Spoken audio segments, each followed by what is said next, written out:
O chefe do parlamento venezuelano, Juan Guaidó, reconhecido como presidente interino do país por 50 governos, convocou ontem uma reunião para hoje com os sindicatos e uma manifestação popular no próximo sábado contra a ditadura de Nicolás Maduro. Ele chegou à Venezuela e, em meio a ameaças de prisões, ele participou de manifestações e, por enquanto, nenhuma reação do governo de Nicolás Maduro. Em áudio e vídeo, a reportagem é de Afonso Marangoni. O autoproclamado presidente interino da Venezuela, Juan Guaidó, voltou nesta segunda-feira a Caracas e convocou para sábado novos protestos contra o chavista Nicolás Maduro. O líder oposicionista pousou no aeroporto internacional Simão Bolívar, o principal do país, a 1h22 da tarde pelo horário de Brasília, vindo da cidade do Panamá, na América Central. Ele viajou acompanhado da esposa Fabiana Rosales e foi recebido por apoiadores e diplomatas de 13 países.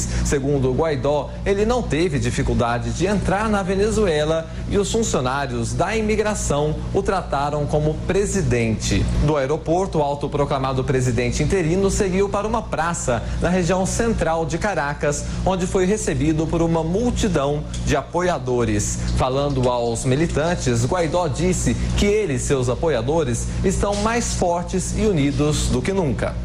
Nos amenazaron a todos los que estamos aquí, a mí lo vieron, de cárcel, de muerte.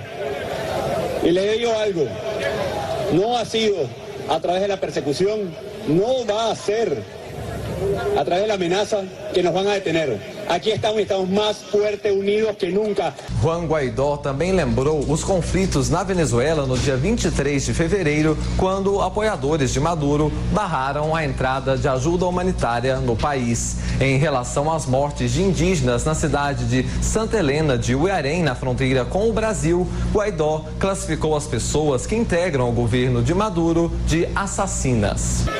Simplesmente são uns assassinos que massacram a nosso pueblo. Y ya vimos cómo exigimos justicia para nuestra gente.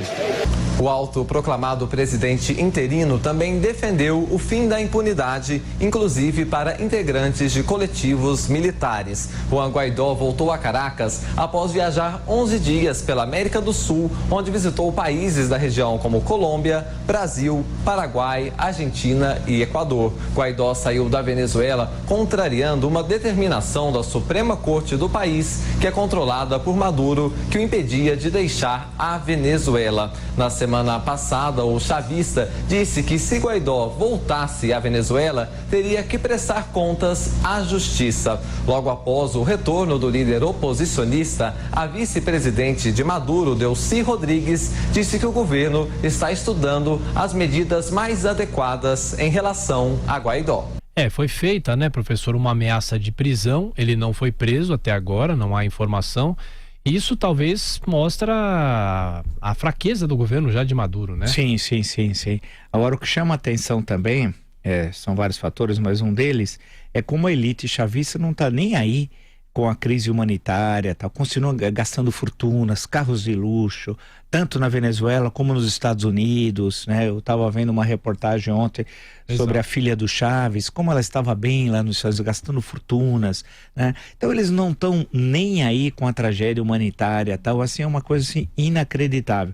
Agora, mostra a fraqueza do regime, sim, né? Senão ele seria detido no aeroporto, né? Isso tem a ver com o isolamento diplomático, isso é um fato importante, o isolamento diplomático da Venezuela, o desgaste do regime, o regime desconfia até que ponto tem o apoio da alta oficialidade das Forças Armadas, que vai ser o elemento decisivo. No momento que essa alta oficialidade, senão, o regime cai. Né? Dizem que tem 2 aviões sempre prontos no aeroporto de Caracas para levar o Maduro para Cuba, tal, que é provavelmente seu destino quando cair a ditadura. O terrível é que o tempo vai se estendendo. Agora, como combinar? Esse é o desafio para a oposição venezuelana. Essas manifestações, normalmente aos sábados, evitar que elas enfraqueçam como em outros momentos, né? Agora não, me parece, porque vive-se a agonia do regime. Nesse cerco diplomático, a situação econômica, a inflação ano passado foi de 1.000.000%. 1.000.000%. Você imagina que é isso? É uma coisa inacreditável. Há estimativas, caso o regime permaneça até dezembro, que chega a 10 milhões%.